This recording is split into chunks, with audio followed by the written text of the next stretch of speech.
I thought when you first said you're like a futurist for the military, I thought you like predict creative ways that other people would attack us. What if they like landed into an amusement park instead of like a tower? I've done some of that kind of stuff, not where like I'm sitting down with a general and they're taking down all my ideas, but they've done things where like I've written short stories and then I will come up with I'm always trying to come up with just because I'm always trying to come up with something original. My stories will have things in them like that. And so hopefully they're reading it and they'll be like, "Oh, yeah, maybe we hadn't thought of that." And Mhm.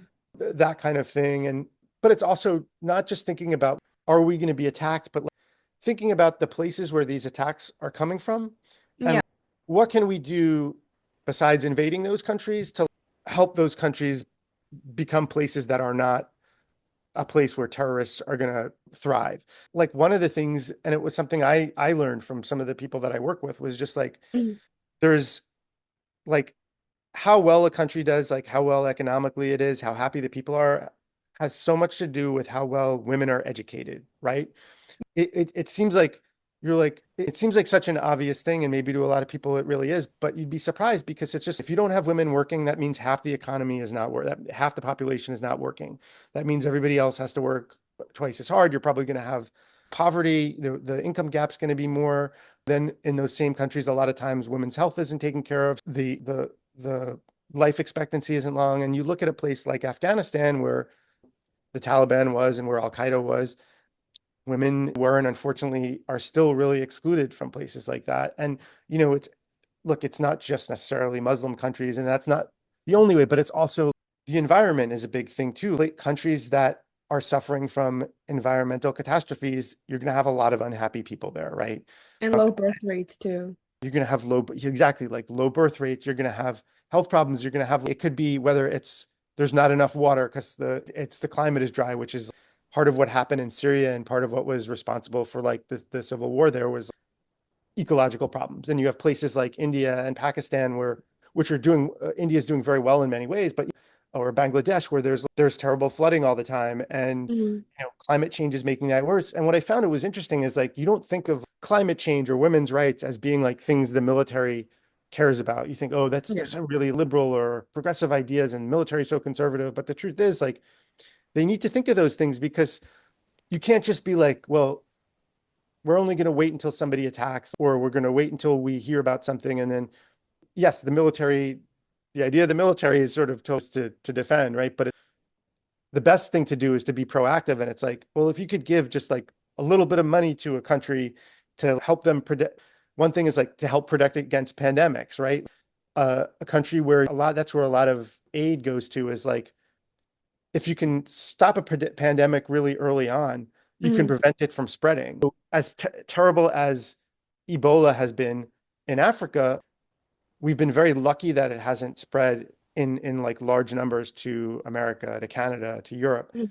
But like a lot of that's because Western countries have invested money into caring for people, sending doctors there, sending epidemiologists, all this stuff there. That kind of stuff, it can be like a small investment, but it may seem like a big investment because it'll be millions of dollars or even hundreds of millions of dollars. But compared to how much we spend on other things, it's actually not that much. And it also like makes whatever country is doing it, it makes them look good. Whether people will have a higher opinion of it. So it's like people are less likely to attack a country that has given them help. But it's also Mhm. just the world is very connected and it gets more connected in every day, especially with the internet, but not just with that, because people travel and people who are sick travel. And it's so if you can find so it's good that it makes me happy that they are thinking that like the military and intelligence agencies and businesses and other places are thinking about this.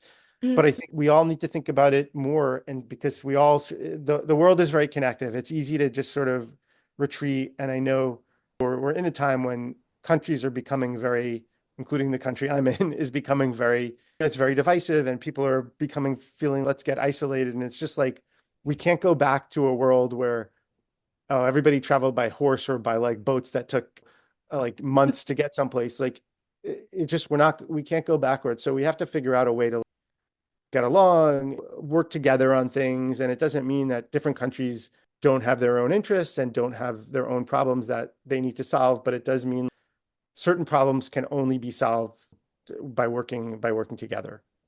You know what that reminds me of? I think Japan was like isolated for a long time, and that made their technology really behind compared to the rest of the world.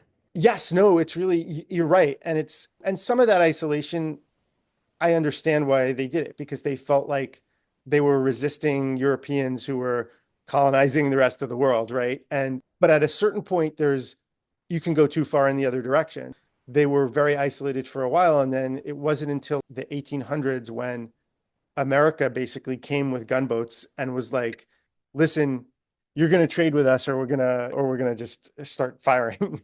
And it ultimately was good. That's not a nice way to do it, but I think it was good for them to open up. And Japan has had good and bad things happen over the many years, but they've still retained their culture, which is a very unique and beautiful one. But at the same time, it's a very technologically advanced country. That's where my PlayStation comes from, and so many more things come from there. And they've got a good economy, and it's not like they don't have problems. Every country has problems, but I think yeah, that's a good point. It's a lesson in you can't trying to isolate for too long is not necessarily a good thing.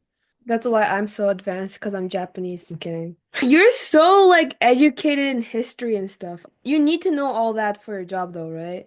To write comic books, like I don't think that's the most important thing. I think it depends what kind of stuff you write. For me, I have a lot of interest in writing historical stuff Mm, or things that have to do. So I've always loved learning, and so that definitely helps. But I think yes, that's important, but it's not like I know comic writers that are graduated law school, and I know comic book writers that never finished high school. And to me, it's about just just be wanting to learn, and mhm. not it's not about like what you were taught when you were younger. It's just like being curious about the world, but also I think the best writers and the best artists are not just book smart. They're smart about human nature because ultimately every Yeah. story, whether it's for a comic book that I'm selling at a convention or it's something I'm showing to the military or whoever, it has to be about human beings. You have to believe, and I think especially when I'm writing things like science fiction or horror or a superhero story, whatever it is, the more fantastical the story I'm writing, the more important it becomes for the human characters to be believable. Feel like a reader will or a viewer of a television show or a movie will be like, I'll believe that there's dragons, but I won't believe that there's dragons if there's somebody who doesn't act like I think a person's going to act. If somebody Yeah. doesn't have the same flaws that you and might have, that we might be scared or follow or want to fall in love and all these other stuff. And I think so.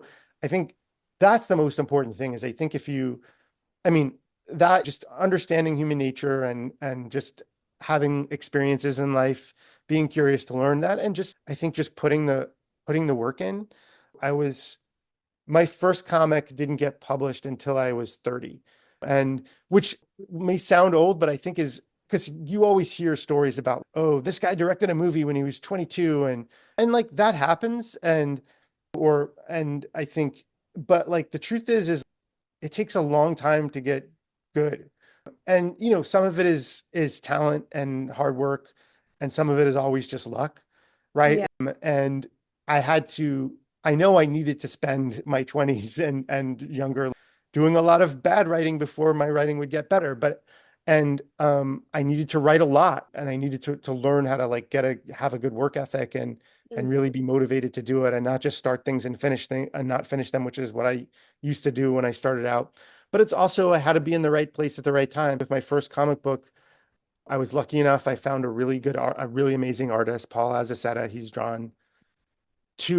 I've done two books with him. He's done covers on a bunch of my other books. He's still my one of my best friends in comics. I've known him, oh God, I've known him at least 20 years now.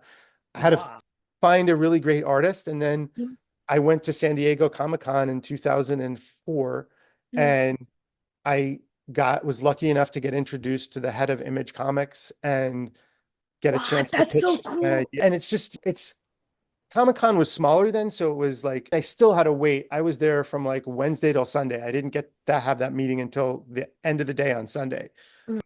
but it took like me networking and like getting to the place where a friend of mine could was in a position to introduce me. And then at that point, once I had that moment, I had to have the right story. I had to have all the experience I had writing things that never got written, and then I had to have the right artist.